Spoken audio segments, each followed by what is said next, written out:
What's up guys, I'm Z. Welcome back to another episode of Z's Calc Review. Today we're going to be reviewing differentiation.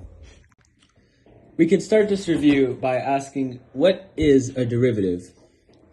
So we know the slope of a function is its rise over its run, y2 minus y1 over x2 minus x1. Here we have a graph that's not really a straight line. So if we were to get the slope of here to here, it would be different than the slope of like the midpoint of that to the thing. So what we can do is we can set our run infinitely closer to 0. So here we have this function, right? And we have this tangent line to a specific point.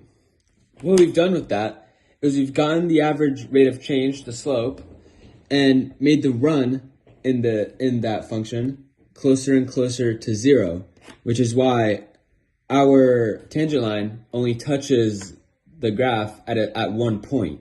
That's what a derivative is.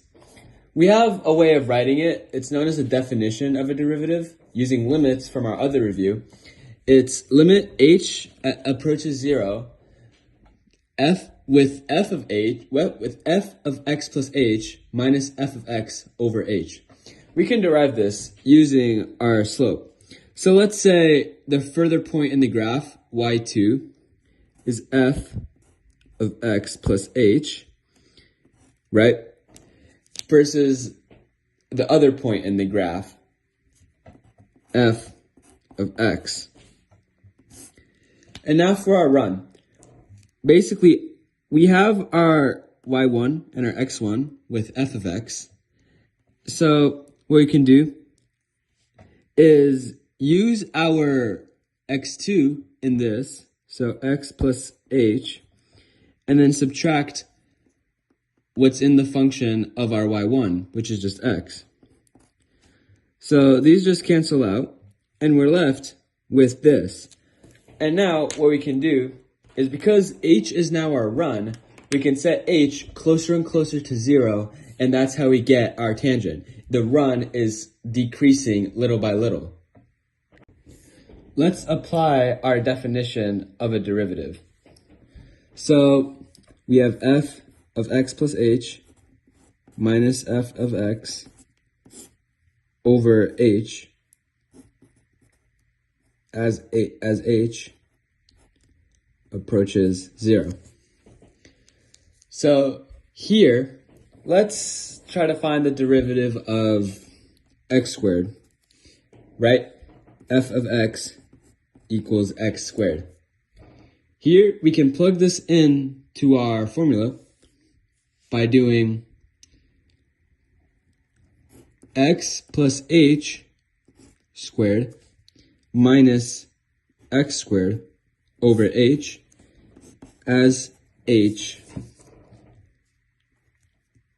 approaches 0, right? Let's find the limit of this.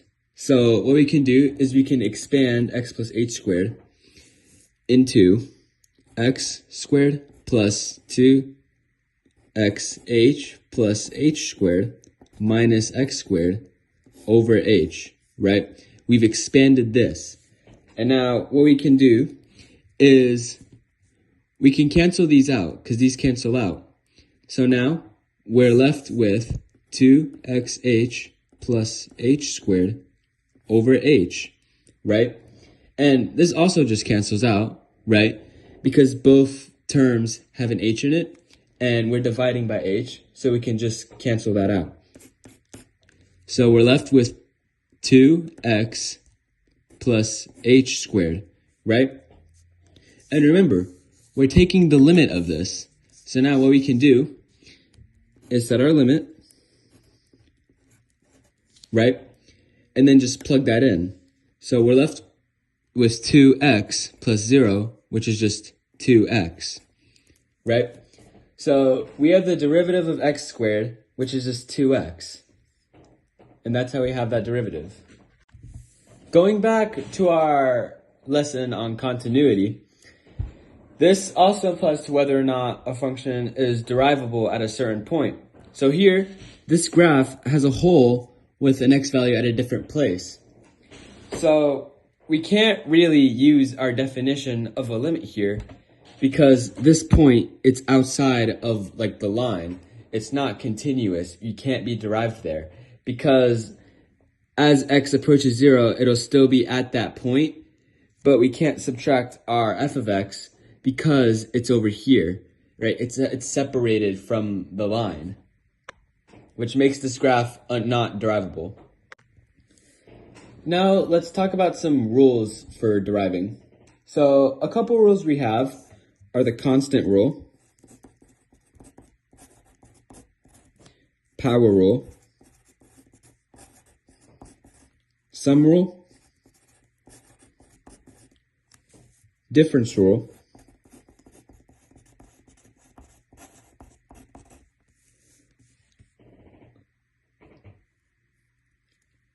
and constant multiple rule.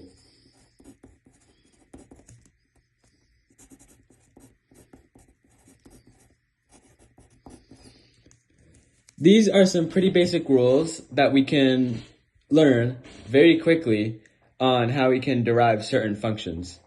Let's go over some of them. Let's go over constant rule first. When you're dealing with a function like f of x equals 2, right? This isn't really a function, right? Because if we graph it, its slope is just going to be 0, right? It's not changing at all. Its derivative is going to be 0. So for any constant, if we're taking the derivative of it, it's just going to be 0. So the derivatives are written as d over dx. So the derivative of f of x here is just going to be 0 because it's not changing at all. So power rule is whenever we're deriving like x to the n, right? It's going to equal n times x it's going to equal n times x to the n minus 1. So for example, let's say we have x to the 5th, right? 5 is our n, right? So let's take the derivative of this.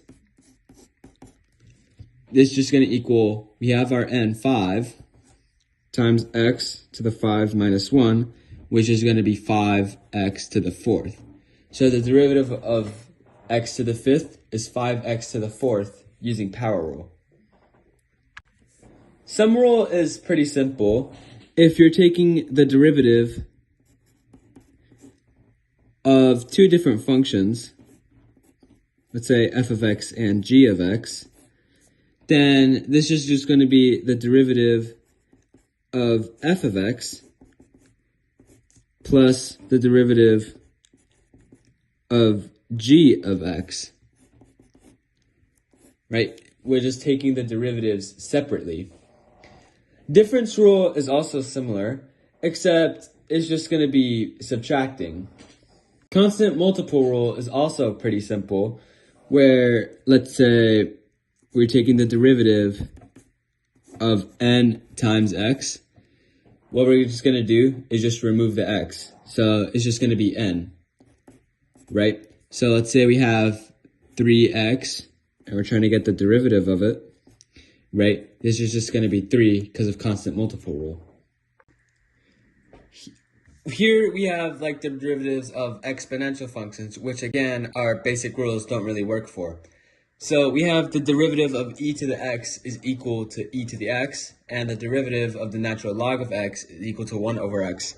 We can prove this because the derivative of any number to the x is equal to the natural log of said number times that number to the x, right? So for e, we would just be taking the natural log of e, which is just 1, and 1 times e to the x is e to the x. And for the natural log, the derivative of the log of base n of x, right, is just 1 over x times the natural log of that number, which ln is just e. You're taking the natural log of e again, so that's just times 1, which is just 1 over x. Here are some a little more complex rules than those basic rules. It's product and quotient rule. So for product rule, let's say we're taking the derivative of x times sine of x, right? We would need to use product rule because those other rules don't apply. So product rule is basically like, let's say we're taking the derivative of f of x times g of x. In this case, x would be our f of x and sine x would be our g of x. This would be equal to the derivative of f of x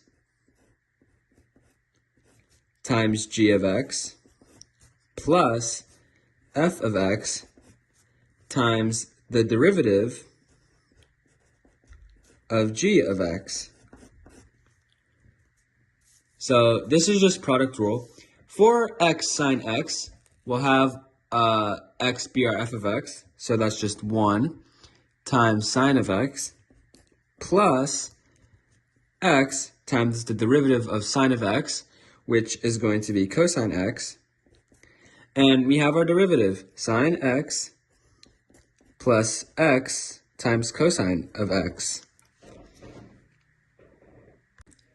For quotient rule, though, it's a little bit different. Let's say we're trying to take the derivative of f of x over g of x. That's going to be f prime of x times g of x.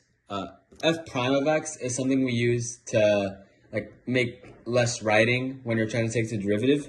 So the derivative of something like f of x is just going to be f prime of x to make things easier and have to write less.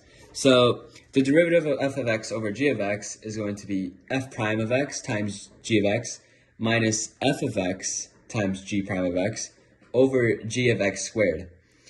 So let's say we're trying to take the derivative of, like, say, e to the x over 2x, right? We're going to apply our rule with e of x being our f of x and 2x being our g of x. So we're just going to do the derivative of e of x, which is e of x, right, times 2x minus e of x, which is our f of x, times the derivative of 2x, which is just 2, over 2x squared, which is just going to be 4x squared, right? And this is going to be our derivative of e to the x over 2 of x. But what if we have a trig derivative? Trigonometric functions, like cosine, for example, don't necessarily have like a power, don't have an exponent attached to them, don't have like a constant next to them. So we can't really take their derivatives using these rules. Thankfully, some old guys hundreds of years ago figured out the derivatives of trig functions, and we now have the basic trig derivatives, which I'm about to share with you guys. So let's go over them again. The derivative of sine of x is going to be cosine of x. Cosine of x is going to be negative sine x. Tangent x is going to be secant squared x. Secant x is going to turn into secant x times tan of x. Cosecant x is going to be negative cotangent times cosecant of x. And cotangent of x is going to be negative cosecant squared of x.